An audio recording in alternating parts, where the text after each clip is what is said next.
Hey everyone, Mr. Sujano here, your source for gaming tech, emulation, and open source news. Let's get started. Alright, to kick things off, we're talking about Nintendo Switch emulation with Eden, and this is more of just a friendly heads up. I get asked quite a bit when Eden is going to get its next update, and unfortunately, I cannot provide a solid update to that. And that's because you have to let the developers cook to let them code and test and get things ready. Anyways, unofficially, there is a way to kind of track to see what's going on here and to see the latest and greatest and cutting edge changes. And that's with the unofficial nightly repository. So it's worth pointing out here that the big word is unofficial, and they even pointed out in this warning. This repository is not affiliated with the official Eden development team.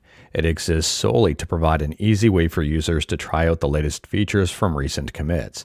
These builds are experimental and may be unstable. Use them at your own risk.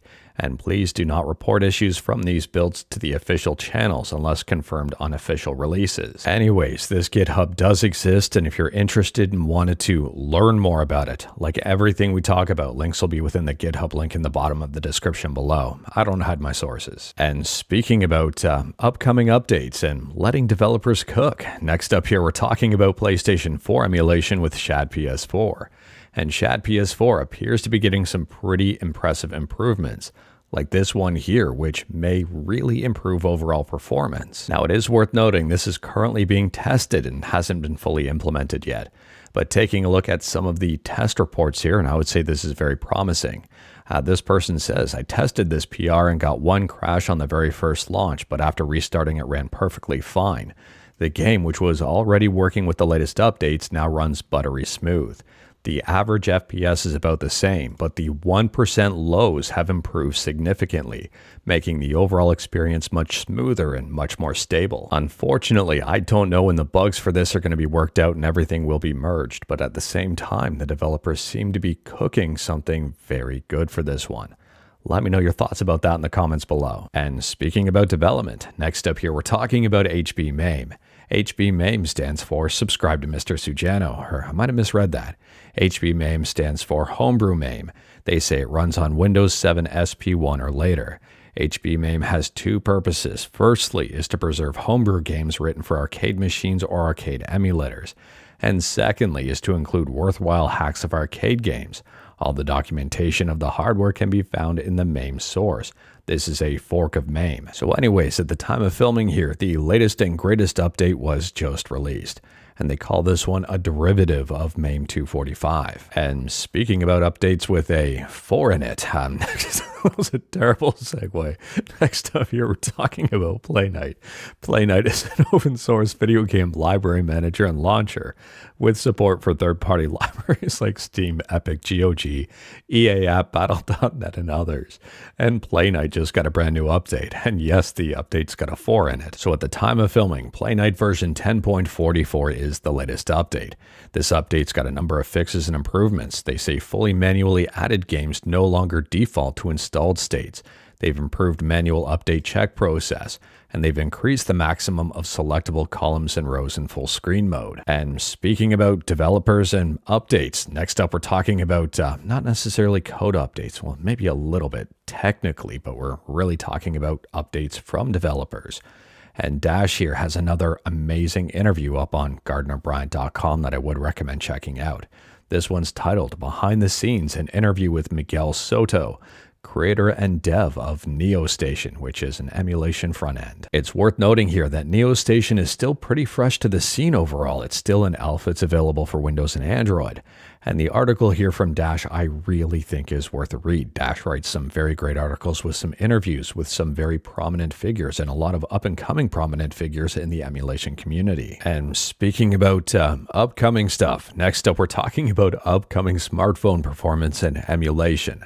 And check out this footage up on Reddit emulation on Android. It's titled, This is Another Level, Reshade Graphic Mod GTA 5 Red Magic 11 Pro Plus. Take a look at that. So that's GTA 5 up and running at 30 frames per second and looking incredibly good with the reshade mod. It's absolutely amazing and unbelievable that this is running on a smartphone. Now, it is worth noting this is with the Snapdragon 8 Elite Gen 5, so the processor in this one is absolutely no slouch. The phone itself has 16 gigs of RAM, and it's using GameHub version 5.3.0. Let me know your thoughts about this one in the comments below, and if you think this is very impressive, or do you think this is just par for the course nowadays in regards to smartphone power. I'm really liking what I'm seeing here. And speaking about stuff up on Reddit emulation on Android, and also about Snapdragon processors.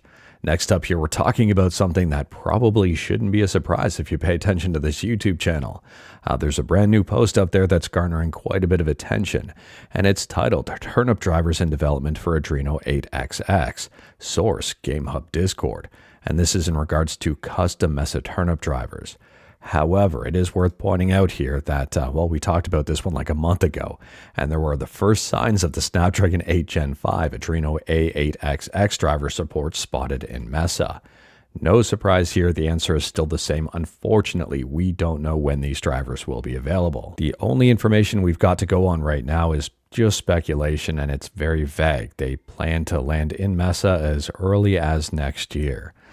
That's as early as next year, so maybe the year after that, we really don't know. Realistically, hopefully next year, but at least they're not being forgotten about. And speaking about stuff not forgotten about, next up we're talking about something extremely popular, and that is Dispatch. And it's being reported here that Dispatch has hit 2 million players.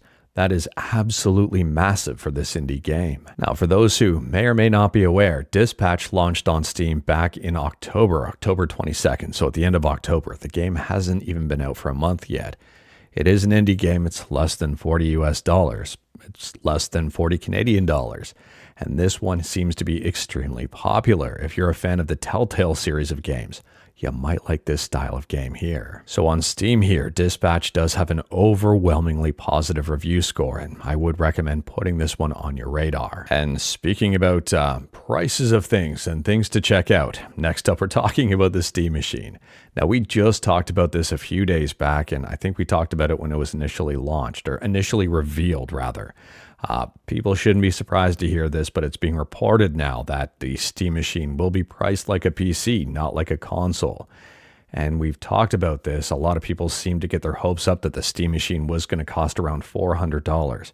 There's still a very outside chance it might, but realistically here, it's not going to cost as low as $400. From my understanding, this is not being subsidized at all by Valve, which means the price will go up. So interestingly here, a lot of this new information is being sourced from this week ago video from Linus Tech Tips, which we mentioned in a previous video. I'm not quite sure why this is being brought up in the news again, but here we are. Unfortunately, we don't know the pricing yet, and we're going to have to wait and see from Valve, but I wouldn't bet on $400. I wouldn't even bet on $500, maybe $500 to $700-ish. It's supposed to be competitively priced with a PC. We're going to have to wait and see on this one, but don't aim for like a $400 or a $300 console or PC or Steam Machine. This one, hopefully it doesn't hit $1,000. I'm hoping it's going to be less. But speaking about Steam and new information, next up here, we're talking about something I would say is very exciting, and that's Steamworks SDK 1.63. It was just released, and if you're a fan of Android, you might be a big fan of this announcement. So taking a look at the release notes here, and I don't have to scroll down very far in my opinion to find the most exciting part about this. It's the first bullet. Added libs for Linux ARM64 and Android ARM64. This is paving the way for the nice Steam and Android unison. Also, on a side note here, it seems they're improving things as well for the Lenovo Legion Go. And speaking about arguably very exciting stuff, next up here we're talking about Pokémon Paradise Online, which is a fan game. And there's an interesting video on YouTube titled Pokémon Fan Game with All Regions. So taking a look at the description of this video, and they say it's a new trailer for the up-and-coming Pokémon MMO, Pokémon Paradise Online. And it also appears, scrolling right down to the comments, that there is a Discord group as well. Unfortunately, I don't know the release date or anything like that just yet, but it appears to be in development, and based on the comments, a lot of people are very excited about this one. But anyways, that is all I've got for you in this one. Straight to the point, all stuff and no fluff. We talked about a bunch today. Feel free to discuss anything we talked about in the comments below. If you like this video, leave a like. If you didn't like this video, leave a like. Hit that subscribe button, check out my other videos. Don't tempt fate, save your state.